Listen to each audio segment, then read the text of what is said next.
Hello student of class 6. This is second part of your second chapter in history. The name of chapter is Early Humans. Okay. Through this lesson we will try to know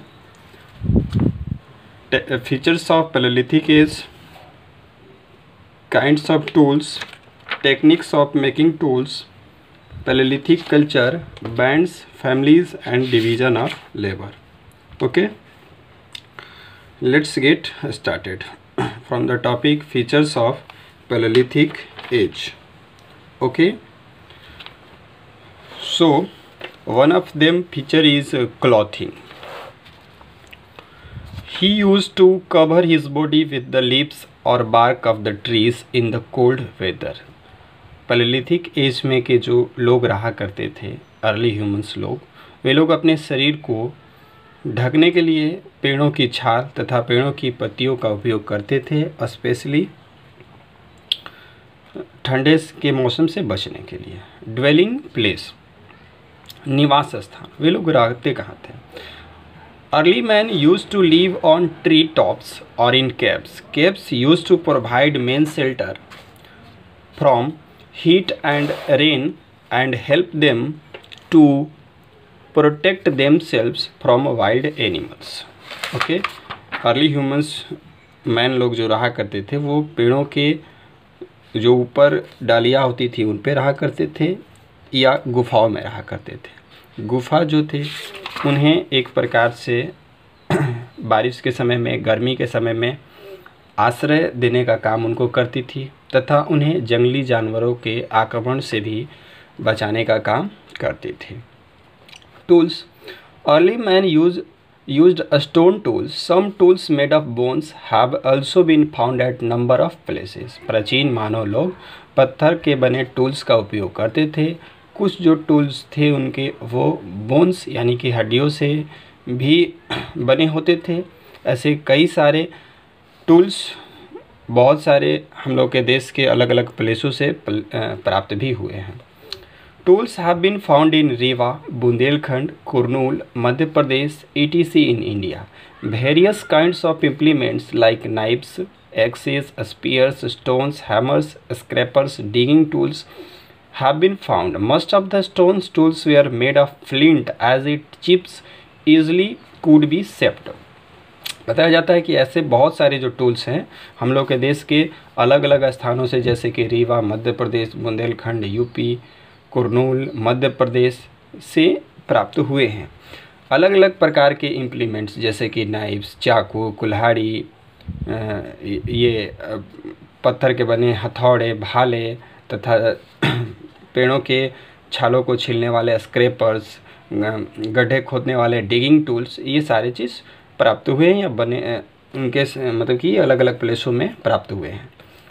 ये जो अलग अलग tools थे ये flint से बने हुए थे। फ्लिंट टूल्स एक प्रकार का पत्थर ही है जो चकमक टाइप का होता है, तेज होता है, मतलब उसको आसानी से शेप दिया जा सकता है, राइट। तो most of the stone tools we are made of flint as it chips easily could be shaped. मतलब अधिकांशतः जो टूल्स थे वो फ्लिंट से बने हुए थे तथा यह आसानी से इसका रूप चेंज किया जा सकता है, अलग अलग प्रकार के शेप में ढाले जा सकते हैं। Tools were used to skin the animals, spears and arrows for hunting of animals, cutting of roots and fruits to scrap the bark of the tree, digging of ground to get roots of the plants to eat etc.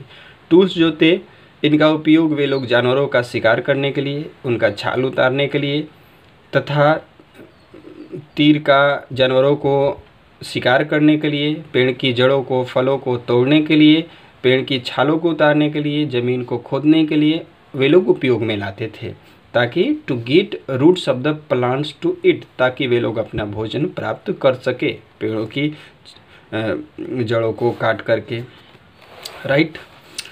Next, kinds of tools.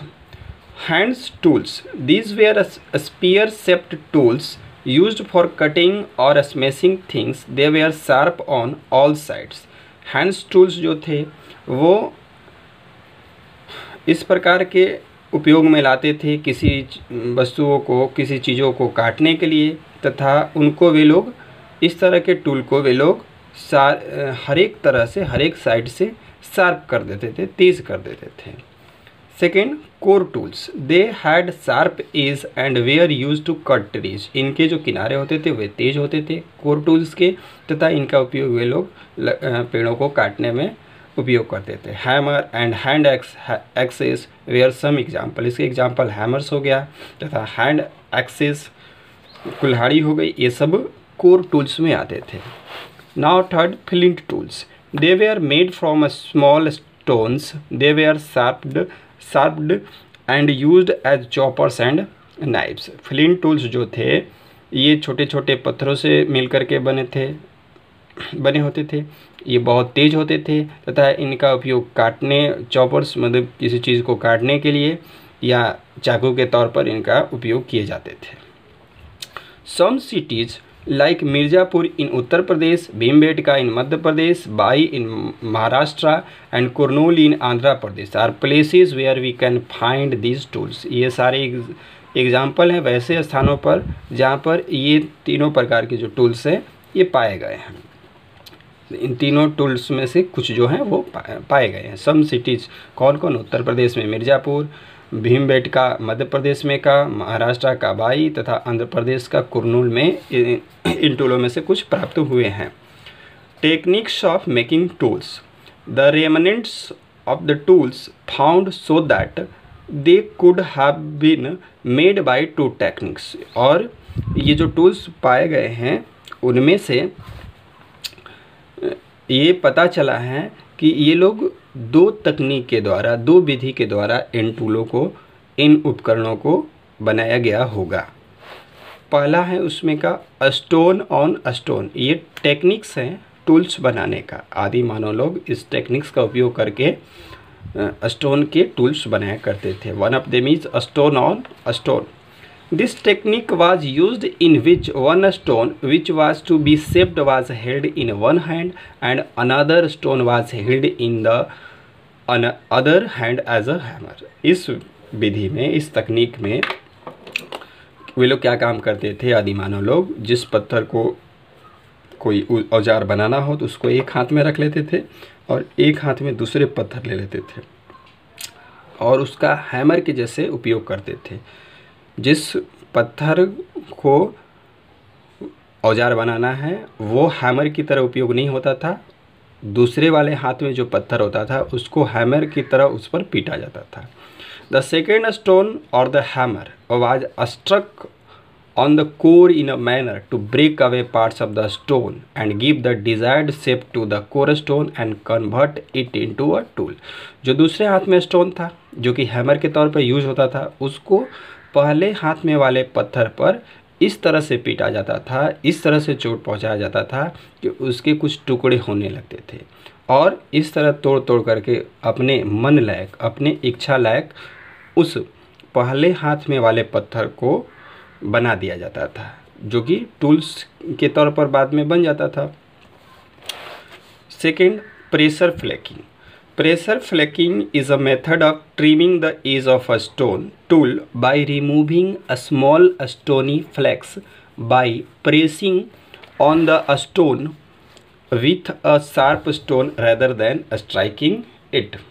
देखिए बताया जाता है कि जो pressure फ्लैकिंग है इसमें यह वह तरीका है जिसके द्वारा जो टूल्स बने होते थे उसके किनारे को थोड़ा शार्प किया जाता था, उसको छांटा जाता था, तोड़ा जाता था। Pressure flaking is a method of trimming the edge of a stone tool. कैसे? तो एक दूसरे पत्थर जो कि तेज़ पहले से जो टूल्स बना हुआ है उसके उपयोग से उस पर प्रेशर दे करके उसके जो छोटे छोटे कण हैं उसको अलग कर दिए जाते हैं, उसका पपड़ी अलग कर लिया जाता है, जिस तरह से उसके किनारे जो हैं वो धारदार बन जाते हैं। राइट, तो ये पहले वाले जो तरीका था, जैसे कि क्या किया जाता था, दूसरे हाथ में वाले जो पत्थर था जिसको हैमर के तौर पर यूज करते थे उसको पहले हाथ पे वाले पर पीटा जाता था। तो इसमें पीटने वाली बात कहा जा रहा है कि with a sharp stone rather than striking it. Okay, now palaeolithic culture. The knowledge about the palaeolithic culture, palaeolithic समय का जो कल्चर था, कल्चर मतलब क्या होता है, उस समय के लोगों की जो रीति रिवाज थी, जो विचार थी, विश्वास थी, पूजा पद्धति थी, एक स्पेसिफिक समाज का, एक देश का, उसके बारे में, तो उसको हम लोग कल्चर कहते हैं। तो कहा जाता है कि the knowledge about the culture of palaeolithic man is based mainly on archaeological evidence. This includes skeleton remains of man and animals, things made by the primitive man, his paintings on rocks and cave walls. बताया जाता है कि palaeolithic मानव लोगों की जो संस्कृति थी, culture के बारे में ज्ञान हमें मुख्यतः आर्कियोलॉजिकल साक्ष्यों के आधार पर मिला है। आर्कियोलॉजिकल साक्ष्यों में मिला क्या क्या है, तो मानव के तथा जानवरों के जो कंकाल मिले हैं, तथा उस समय के लोगों द्वारा जो बनाए गए पेंटिंग्स हैं जो कि रॉक्स पर या केव में मिले हैं। ये सारी चीज़ों से हमें उस समय की कल्चर के बारे में ज्ञान प्राप्त होता है। The views about the life of the primitive man can be confirmed by observing the tribal groups of the Todas in the Nilgiri Hills and the Ongs and the Jarawas in Andaman Islands। बताया जाता है कि उस समय के लोगों का जीवन किस प्रकार का रहा होगा, इसको सुनिश्चित करने के लिए, इस ज्ञान को प्राप्त करने के लिए, मालूम करने के लिए हम लोग आज के समय में जो नीलगिरी हिल्स पर कुछ जनजाति रहती हैं, जैसे कि टोडाज तथा ओंग्स और जरावा जो हम लोग हैं अंडमान आइलैंड में रहती हैं, उससे हम लोग पता कर सकते हैं कि उन लोगों का, अर्ली ह्यूमंस का भी लाइफ इसी तरह का रहा होगा। Now bands, families and division of labour. It was important for humans to live in group for the sake of self-protection. Such small groups are called bands. बताया जाता है कि उस समय के जो मानव लोग थे उनके लिए ये जरूरी भी था कि वे लोग एक समूह में रहा करें, एक दल में रहा करें, ताकि उन लोगों की सुरक्षा हो सके।